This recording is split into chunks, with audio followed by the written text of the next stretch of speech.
New জার্সির Margaret শহর। গ্রীষ্ম পরবর্তী ঘূর্ণিঝড় হ্যারিকেন এরিনের প্রভাবে রাতারাতি তলিয়ে গেছে শহরের প্রধান সড়কপথ। দুর্যোগ পরবর্তী ক্ষতি সামলাতে হিমশিম খাচ্ছেন উপকূলীয় অঞ্চলের বাসিন্দারা।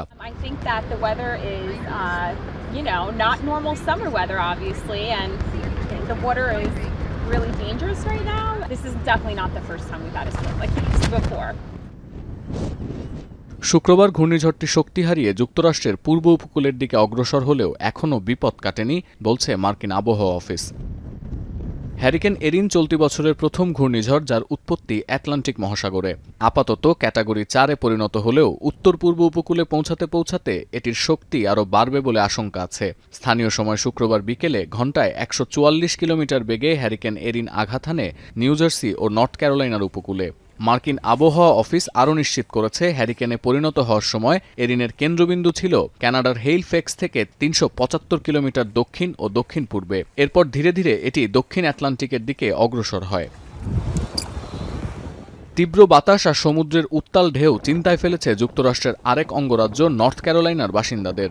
20 ফুট পর্যন্ত ঢেউ উপকূল ছাড়িয়ে লোকালয়ে প্রবেশ করতে পারে এমন আশঙ্কা করা হচ্ছে স্থানীয় সময় শুক্রবার বিকেল থেকে। ন্যাশনাল হ্যারিকেন সেন্টার বলছে, এর আগে বৃহস্পতিবার ঘণ্টায় 155 কিলোমিটার বেগে পূর্ব উপকূল ও বারমুডার মধ্যে প্রবাহিত হয় ঘূর্ণিঝড়টি। এদিকে টাইফুন লিংলিংয়ের তাণ্ডবে বিপর্যস্ত পূর্ব এশিয়ার দেশ জাপানের কিউসু প্রদেশের বাসিন্দাদের জনজীবন।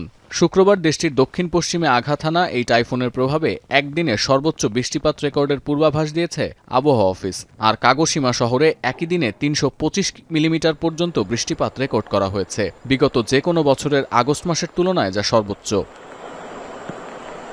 এছাড়া টাইফুনের প্রভাবে স্থানীয় সময় শুক্রবার সন্ধ্যা পর্যন্ত মোট 5টি ভূমিধসের খবর মিলেছে জাপানে।